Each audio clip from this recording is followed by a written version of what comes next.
All right, so hi, I'm Ryan Williamson. I've been working on stuff at Nidhogg Studios with Tim Kennelly for the last few years, and we finally just built out a studio. We're doing a test today just to make sure our audio is good for an upcoming project. The project that we're going to be working on we'll go over in a future video, but I'm going to be talking about this camera right here, which I'm guessing you can see. This is the Sony FX9 with the XDA extension unit. This camera is going to be used on our upcoming project, and it's been used on a few different things. I've used it on a feature film called A Sense of Balance, the Boston Ballet, some music videos, a documentary, pilot TV show, and a few other things. We currently use mostly Sony stuff and GoPro. We have the main camera today that's recording me that Tim's running right here.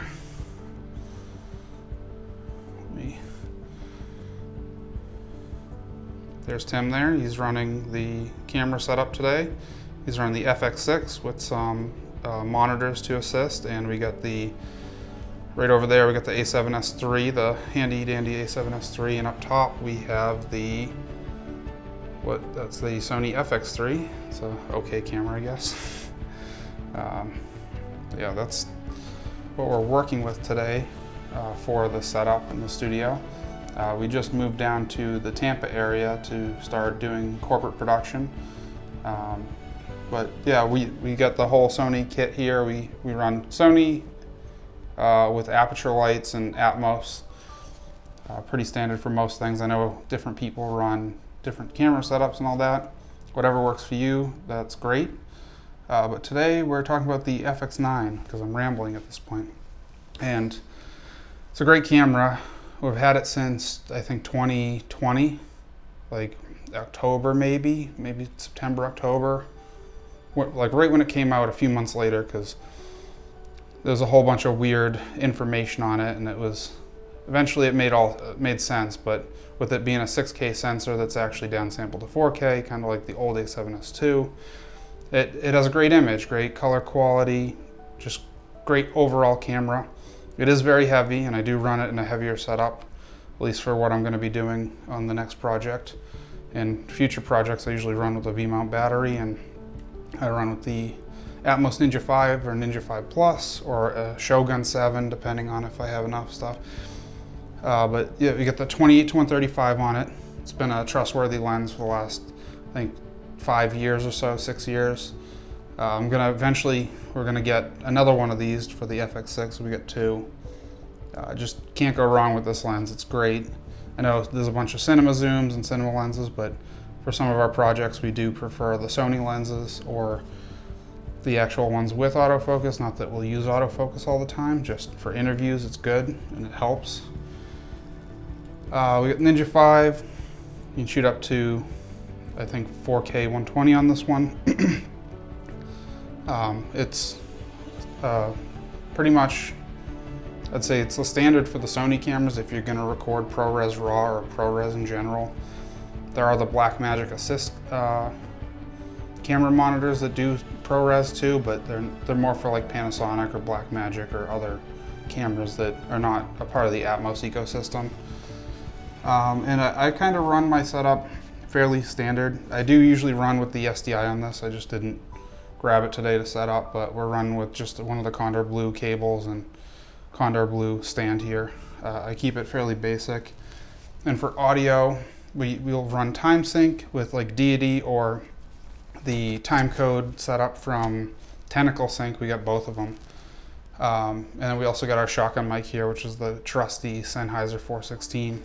Great microphone. I know there's Sennheiser, Deity's got some good ones, and there's a few other good ones from pretty much most of the brands out there. Yeah, Sennheiser, Deity, Schnopes if you have the money for that. They're very expensive. And yeah, this is the setup right now. But yeah, we got the FX9. We will be running internal and external recording on this project. It's going to be fairly remote. So we need to have a lot of resources on the two cameras. The A and B cams are going to be the FX9, FX6. And with these two cameras, we're going to be able to document whatever we need in this location. As I said, we'll go over that in a future video, what it is, as we're just in pre-production right now. And most likely you're going to run V-mount and Anton Bauer batteries with an easy rig on this, and have a tripod available just to rest my back after a while, just to take the weight off and everything.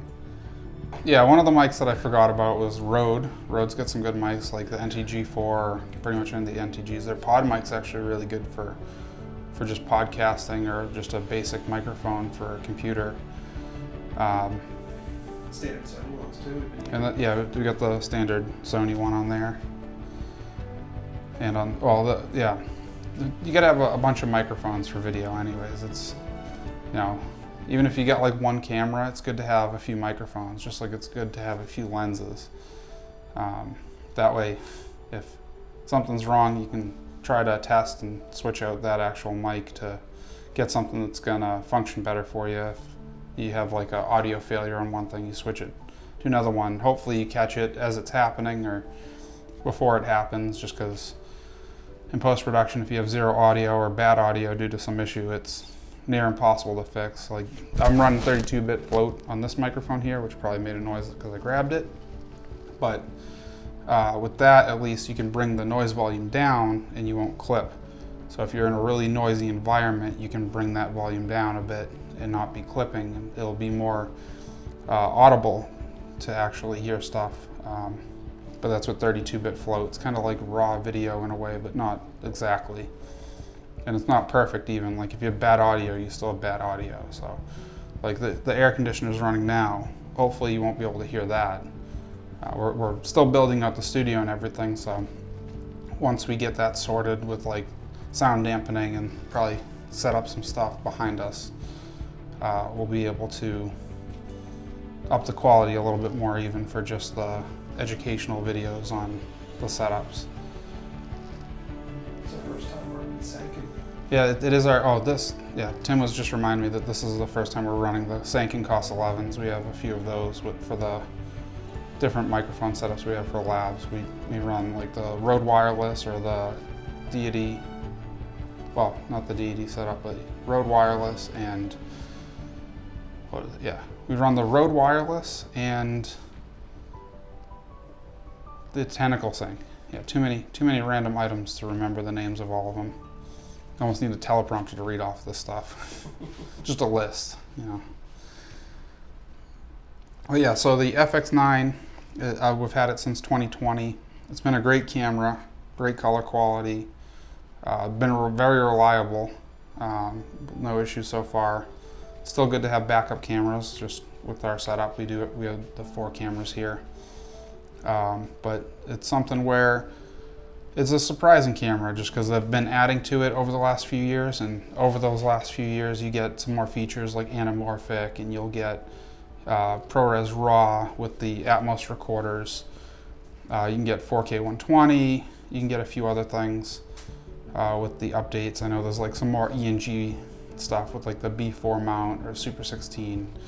This, you know, you can shoot full frame 6K, which you only get 4K, but you get 4096 by 2160. Or if you're shooting ProRes RAW in some of these, you get 4.2K at least. 4K is pretty much the standard right now, besides like if you're doing VFX stuff or you just need like a higher resolution sensor for certain things. You can get like the Blackmagic camera or a Red or an Ari or something like that, or the Venice. You can get that. That does up to 6K and 8K on the Venice flavors, which is the step up from this camera. What kind of lenses you like using with the FX9? And then, yeah, for the FX9, I do really like the 28-135, but since having the G Masters, they have been really nice for when I was shooting a sense of balance feature. It's been really nice to have the 24mm G Master. Can't go wrong with that in most instances. I would like to eventually get a longer lens, probably for the upcoming project that's 200 or beyond, but we'll also come to that when we start explaining that project. But like for the most part, I think for the upcoming project, I'll be using the 28 to 135 with the easy rig and this type of setup here, unless something else changes. But we'll go over all the different setups and what we're doing for gear prep and packing for this this upcoming project. It is a larger project that we're working on. Like as I said, I've worked on like the ballet and like the movie and stuff like that, but this one's going to be on a little bit bigger scale. Besides maybe the ballet where we would run 12 cameras, which that was an undertaking with like the Venice and like 9 FX9s or F55s and like an FX6. Like it was a crazy setup, but that's like when I was up in Boston, I would work with Ernesto Galan and Brian Pitcher, and they run the show up there, and it's usually the least amount of cameras. We have one, but we're running an 8K red at like 120 FPS just to shoot super slow motion in 8K, which with that type of stuff, it's fun because you're in like a big set environment. You just got one camera and some lens changes and some dolly tracks to set up and stuff like that. It's a different change of pace from like covering live events, like you're following a group around during a music festival to cover their charity work, or you're doing stuff with it like a live event fashion show.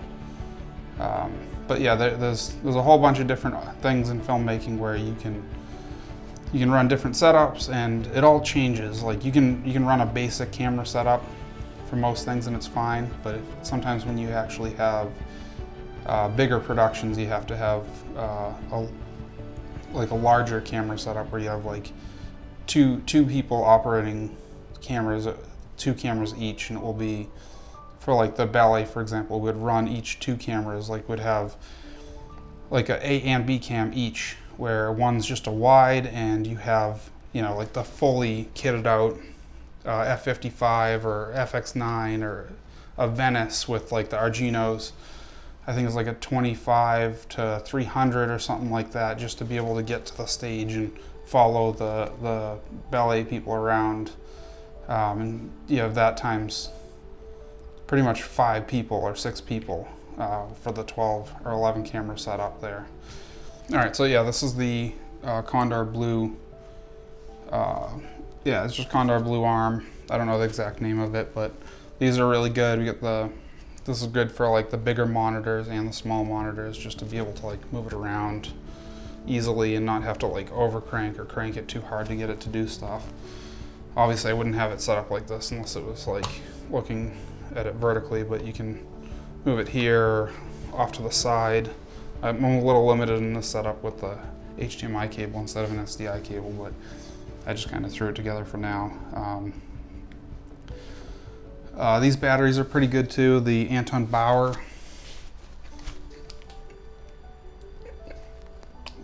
I don't know if I can get that in focus. Put it here, I guess. The Anton Bauer batteries right here.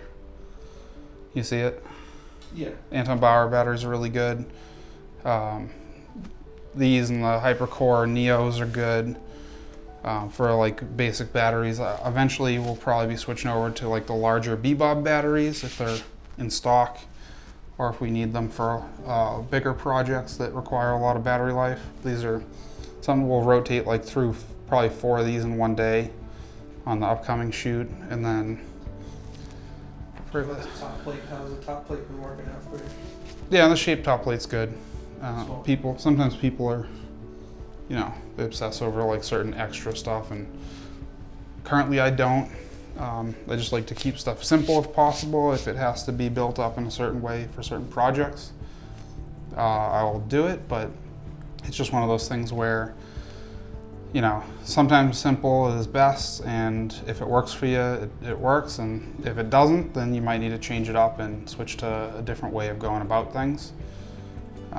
But yeah, that's the FX9 setup as of today, and it's just doing a test video to make sure everything's working for an upcoming shoot.